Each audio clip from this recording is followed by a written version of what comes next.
il n'est pas question pour lui d'aller dépenser des sommes faramineuses en dehors de l'Amérique. L'Amérique maintenant se montre plus dure avec ses alliés qu'avec ses ennemis. L'Europe, elle ira aussi loin qu'elle le peut. Il n'y a pas de guerre, il n'y a pas de chars russes au port de Paris tout de suite. À l'heure où je vous parle, Emmanuel Macron a invité des chefs d'état-major européens pour trouver une ligne commune au sujet de l'Ukraine. La majorité des dirigeants européens désapprouvent le plan de paix de l'administration Trump et cherchent à retrouver du poids sur la scène mondiale sans avoir à trop compter sur les États-Unis. Jusqu'où la France veut-elle s'impliquer? Comment et quelles conséquences pour les Français? C'est ce qui est discuté en ce moment. Aujourd'hui, Emmanuel Macron rencontre des chefs d'état-major pour renforcer la stratégie européenne d'aide à l'Ukraine. Que pensez-vous de l'éventualité d'envoyer des troupes en Ukraine? Est-ce que vous seriez plutôt favorable? Est-ce que vous pensez que ce n'est pas pertinent? Que faut-il en penser selon vous? Moi, je pense que ce n'est pas pertinent et je ne suis pas favorable d'envoyer des groupes en Ukraine. Premièrement, je suis un pacifiste, je ne suis pas pour la guerre, je suis contre la guerre. Cela demande effectivement des dépenses souvent faramineuses. Moi, je suis de territoire dit d'outre-mer, la Guadeloupe, où on a énormément de problèmes d'eau, de vie chère, de continuité territoriale, et des problèmes d'infrastructure tout court. Et je pense que cet argent-là, on en aura bien besoin. Je crois que la question profonde, elle est de connaître les véritables intentions de l'administration américaine, parce que l'Europe, elle ira aussi loin qu'elle le peut. Et lorsqu'il s'agit de combler les manquements par rapport à la sécurité qu'apportaient jusqu'à maintenant les États-Unis sur le théâtre ukrainien, et bien que l'Europe le compense. Donc la situation elle est claire aujourd'hui. On a toujours besoin des États-Unis. Et c'est ça, le président Macron l'a bien répété. Et je crois que tous les groupes politiques de l'Assemblée nationale sont complètement alignés sur cette question. On a besoin des États-Unis pour défendre l'Ukraine aujourd'hui. Mais l'Europe, elle ira aussi loin que possible à partir du moment où les manquements des États-Unis par rapport à la sécurité en Ukraine apparaîtront et seront clairement affirmés. Alors, au Parlement, je pense qu'il y a une majorité totalement solidaire de l'idée que envoyer des troupes en Ukraine comme garantie de sécurité entre les belligérants, dans le cadre d'un processus négocié d'accord de paix, relève de notre responsabilité. L'Ukraine, c'est la frontière de l'Europe. Nous ne pouvons pas laisser M. Poutine agresser un pays qui est un pays allié et laisser libre cours à ses volontés expansionnistes qui ne s'arrêteront pas à l'Ukraine et qui s'étendront le moment venu aux pays baltes, à la Pologne ou à d'autres pays sur lesquels ces revendications sont également publiques. Et donc nous devons faire face dès aujourd'hui et nous tenir prêts à arrêter ces velléités.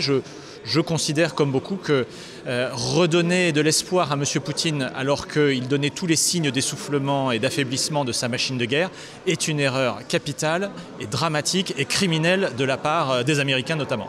Pour le député Thomas Ménager, la Russie ne constitue pas la première menace pour la France.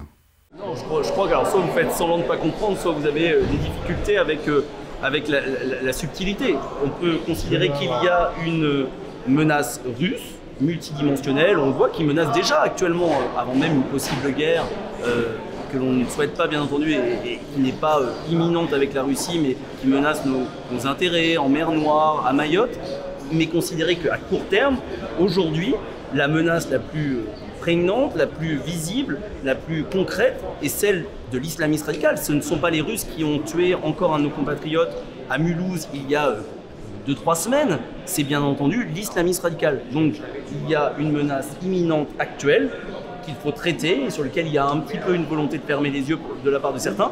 Et il y a une menace de plus long terme que l'on doit aussi anticiper, traiter, sur lequel il faut travailler. C'est la raison pour laquelle il faut investir en matière de défense, il faut investir aussi en matière numérique, parce qu'on sait qu'il y a d'autres formes de déstabilisation de la part de la Russie, c'est multidimensionnel. Donc l'un ne va pas sans l'autre, ce n'est pas contradictoire. Il y en a une qui est actuelle et une qu'il faut bien entendu anticiper et qui existe déjà sous d'autres formes. Il n'y a pas de guerre, il n'y a pas de chars russes au port de Paris tout de suite. La loi de programmation militaire votée en 2023 permet de réquisitionner, en cas de menace actuelle ou prévisible, des personnes, des biens et des services. Cela peut être décidé en Conseil des ministres. Des Français ont fait part de leur inquiétude sur les réseaux après avoir pris connaissance de cette loi. Dans la même idée, des politiques ont suggéré de réquisitionner un pourcentage de l'épargne des Français. Qu'est-ce que vous pensez du fait de l'éventualité de piocher dans l'épargne des Français pour soutenir l'Ukraine? C'était une éventualité qui avait été discutée au sein du gouvernement. Est-ce que vous êtes d'accord avec ça? Qu'est-ce que vous en pensez? Je ne suis pas favorable à qu'on puisse piocher dans l'épargne des Français pour une guerre éventuelle. Et encore moins d'envoyer des hommes, des troupes à l'extérieur de la France sur d'autres territoires. Donc je ne suis pas du tout favorable. Je crois qu'il faut cet argent, l'épargne des Français doit servir pour leur investissement, pour le développement économique, social, culturel, développer les infrastructures et surtout pour les collectivités. Non, parce que je crois d'abord que le premier terme aujourd'hui par rapport à une situation où les Français sont concernés comme l'ensemble des Européens, il s'agit aussi de faire appel à une forme de patriotisme économique, c'est-à-dire de proposer dans un premier temps aux gens d'orienter de l'épargne sur cet effort-là. Voilà. Dès lors que c'est volontaire, nous n'y sommes pas opposés. Alors moi je suis très hostile à cette idée parce qu'elle n'a en réalité aucun sens. L'épargne française est très très élevée.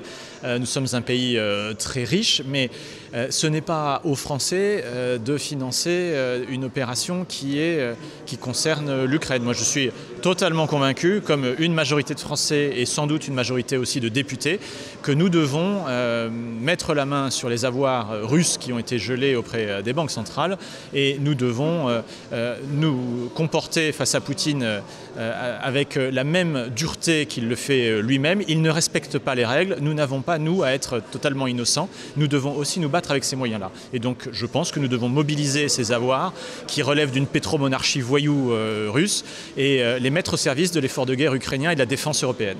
Que pensez-vous du plan de paix proposé par l'administration Trump? Est-ce qu'il y a des choses est-ce qu'il y a des choses qu'on pourrait garder? Est-ce que vous vous opposez entièrement à toute la stratégie de l'administration?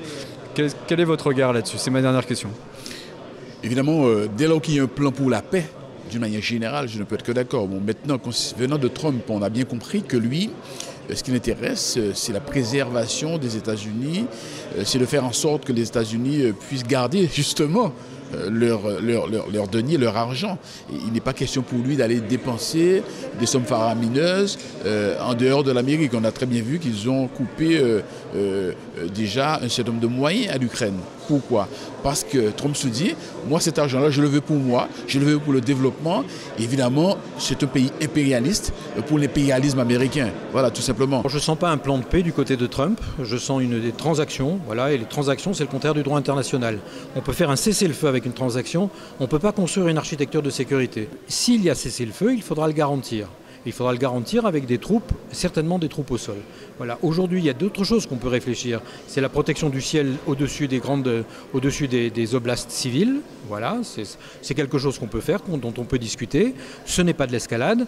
Qui escalade aujourd'hui? Qui a multiplié par deux les bombardements quotidiens qui pilonnent de l'autre côté à des centaines de kilomètres du front des infrastructures civiles? C'est pas nous. C'est pas nous. Et on n'attaque pas avec un parapluie. Avec un parapluie, on se protège. C'est compliqué de prendre position. Ce que je peux vous dire, c'est que, comme beaucoup en Europe, nous sommes consternés et sidérés par la volte-face des Américains. Comme beaucoup d'ailleurs de pays alliés des États-Unis, nous ne savons plus si nous pouvons compter sur les États-Unis. Nous avons le sentiment même que l'Amérique maintenant se montre plus dure avec ses alliés qu'avec ses ennemis, puisqu'elle donne tous les signes de soutenir les adversaires de l'Occident. Et c'est sur nous, sur ces pays alliés, qu'elle concentre ses principaux coûts, c'est-à-dire la guerre commerciale, l'augmentation des tarifs douaniers. Et il y a là donc une espèce de retournement fou. Pour nous, l'Amérique, c'était le gendarme du monde. Aujourd'hui, c'est devenu un allié des États voyous. Et donc, ça nous renvoie à un point, c'est qu'il n'y aura pas de sortie de crise sans que les Européens soient partie prenante dans cette sortie de crise. La solution qui, à mon avis, serait peut-être la plus adaptée, c'est que l'Ukraine s'appuie sur l'Europe pour y trouver des garanties de sécurité et que l'Europe trouve auprès de l'Ukraine les garanties de sécurité dont il a besoin. Je ne vois aucune raison pour lesquelles l'Ukraine devrait céder ses ressources minières à l'allié américain qui, finalement, a décidé de ne pas la soutenir, alors que nous pourrions, nous, avoir un partenariat beaucoup plus équilibré avec l'Ukraine. Si l'Amérique refuse de jouer son rôle, nous devons jouer le nôtre.